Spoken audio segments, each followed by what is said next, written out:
Hey everyone, and welcome back to the channel. Today I want to talk about something incredibly important, something that affects every single one of us, yet we often push it to the very bottom of our to-do list. We're talking about energy, not just physical energy, but mental, emotional, and spiritual energy. We're going to dive deep into why you absolutely must not let yourself run out. Have you ever heard that saying, you can't pour from an empty cup? Such a simple phrase, but it holds a universe of truth. Think about it. We live in a world that constantly demands more from us. More productivity at work, more engagement with family, more social time with friends, more. We are celebrated for our hustle, for our ability to juggle a dozen things at once, and we want to be there for everyone. We want to be the best employee, the most supportive partner, the most present parent, the most reliable friend. So we give. We give our time, our attention, our empathy, our strength. But what happens when the cup starts to get low? We try to ignore it. Tell ourselves just one more push, just one more late night, just one more favor. You keep tilting that cup, trying to squeeze out the very last drop for someone else until there's nothing left. And when that cup is empty, not only can we no longer help others, but we can't even help ourselves. We become irritable, exhausted, and resentful. The very people we were trying so hard to support now get the worst version of us. Pouring from an empty cup doesn't just fail to help others, it actively harms our relationships, and most importantly, it harms us. It's a recipe for burnout, and it's completely unsustainable. Recognizing this isn't selfish, it's essential self-preservation. It's the foundation for being able to show up in the world as your best, most vibrant self. So how do we know when our cup is getting empty? The first and most crucial step is to start listening. Really listening. Your body and your mind are constantly sending you signals, like a sophisticated internal dashboard. But in the noise of our busy lives, we often drown them out. Think about your body. Is it constantly tense? Do you have persistent headaches, a tight jaw, or sore shoulders? Are you struggling with sleep, either finding it hard to fall asleep or waking up feeling just as tired as when you went to bed? Is your digestion off? These aren't just random annoyances. They are messages. Your body is saying, hey, something is not right. I need a break. I need better fuel. I need rest. It's not being dramatic. It's trying to get your attention before a minor issue becomes a major problem. And then there's your mind. How's the weather up there? Is it constantly foggy, making it hard to concentrate or make decisions? Do you feel a persistent sense of anxiety? A low-level hum of dread that you just can't shake? Are you quick to anger, or is Lee brought to tears over small things?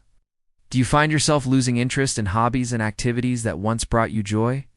This is your mind's way of raising a red flag. It's telling you that your mental and emotional reserves are depleted. Ignoring these signals is like ignoring the low-fuel light in your car. Sure, you might make it a few more miles, but eventually, you're going to end up stranded on the side of the road. Learning to tune into these signals is a skill, and it's one of the most loving things you can do for yourself. Once you start listening to yourself, the next step is to become a fierce guardian of your inner world. You have to actively protect your peace. Your peace of mind is your most valuable asset, and it's under constant assault from the outside world. It's the endless scroll of social media, the 24/7 news cycle designed to keep you outraged, the drama from that coworker who loves to stir the pot, or even the well-intentioned but draining friend who only calls to complain. Protecting your peace means consciously choosing what you allow into your mind and your emotional space. It means curating your digital environment. Unfollow accounts that make you feel inadequate or angry. Limit your exposure to a constant barrage of negative news. You can stay informed without being inundated. It also means being mindful of the energy of the people you surround yourself with. Some people lift you up, and some people, frankly, drain you dry. You don't have to cut everyone out of your life, but you can manage your exposure. If you know a particular interaction is going to be taxing, prepare for it, and plan some recovery time afterward. Protecting your peace is an active, ongoing process. It's like building a beautiful, serene garden. Wouldn't just leave the gate wide open for anyone or anything to come in and trample your flowers, would you? No, you'd tend to it, you'd pull the weeds, and you'd be selective about what you let inside. Your mind deserves that same level of care and protection. A huge part of protecting your peace is learning the art of setting boundaries. For many of us, especially people pleasers, the word boundary can feel scary. It sounds confrontational, selfish, or even mean. But let's reframe that. A boundary is not a wall you build to push people away. It's a line you draw to define where you end and another person begins. It's a loving act of self-respect. It's you saying, "My well-being matters." Boundaries are simply guidelines that teach others how to treat you and what you are and are not available for. This can look like saying no without a long, apologetic explanation. "Thank you for the invitation, but I won't be able to make it." That's a complete sentence. It can look like setting clear working hours and not checking emails at 10 p.m. It could be telling a family member, "I love you, but I'm not available to discuss that topic right now. It's too draining for me." Setting boundaries can feel uncomfortable at first, especially if people are used to you always saying yes. They might push back. But hold firm. You are teaching them your new rules of engagement. Healthy relationships, whether personal or professional, are built on mutual respect. And respect cannot exist without boundaries. It's the key to preventing resentment from building up, and ultimately it allows you to give more freely and joyfully when you do choose to say yes. Now, all this protecting and boundary setting is defensive. We also need to be on the offense. We need to actively refill our own cup, and not just on vacation once a year. We need to refill our soul daily. This isn't about grand, time-consuming gestures. It's about weaving small moments of joy, calm, and connection into the fabric of your everyday life. What does that look like? It's unique to you. It's one person it might be. The ritual of that first cup of coffee in the morning, enjoyed in silence before the rest of the house wakes up. For another, it's blasting their favorite song and having a one-person dance party in the kitchen while making dinner. Maybe it's 5 minutes of stretching when you get out of bed, spending 10 minutes reading a chapter of a novel, or stepping outside to feel the sun on your face during your lunch break. It could be watering your plants, petting your dog, or sending a quick text to a friend who makes you laugh.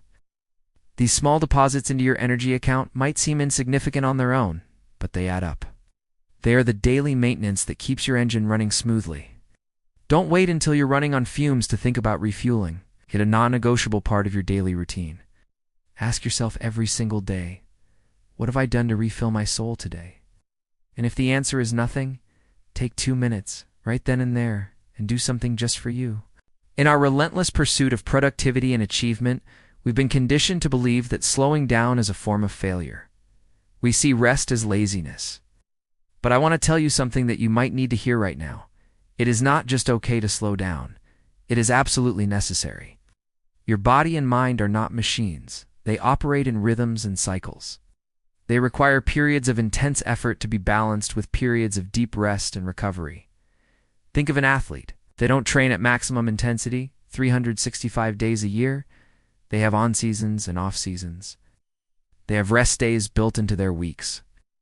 They know that recovery is when the muscles actually repair and grow stronger. Why should we treat our minds and our spirits any differently? Slowing down allows for reflection. It gives you the space to process your thoughts and emotions. It allows creativity to bubble to the surface. It gives your nervous system a chance to switch from the fight or flight mode to the rest and digest mode, which is crucial for your long-term health. Slowing down might mean taking a weekend with no plans. It might mean choosing to do one task mindfully instead of multitasking 5 things poorly. It might mean taking the scenic route home. Give yourself permission to get off the hamster wheel. The world will not fall apart. In fact, you'll find that when you return to your tasks, you'll do so with more focus, more creativity, and a much greater sense of purpose. Slowing down isn't quitting, it's sharpening the saw. And this brings me to my final and perhaps most urgent point. Please, recharge before you break down. We have this tendency to push ourselves right to the brink. We ignore all the warning signs we've talked about: the physical pain, the mental fog, the emotional volatility, and we keep going until we hit a wall. And that wall is burnout. Burnout isn't just feeling tired. It's a state of complete physical, mental, and emotional exhaustion. It's a deep cynicism about your work and your life, a feeling of detachment and ineffectiveness. And recovering from a full-blown breakdown or burnout is a long, difficult road. It takes weeks, months, sometimes even years to feel like yourself again. So much harder than preventative maintenance. Imagine your energy is like a phone battery. It's much better to plug it in when it hits 20% than it is to let it die completely. When it dies, it takes longer to boot back up, and you're completely disconnected in the meantime. Don't wait for your battery to hit 0. Pay attention when you dip to 50%, 40%, 20%.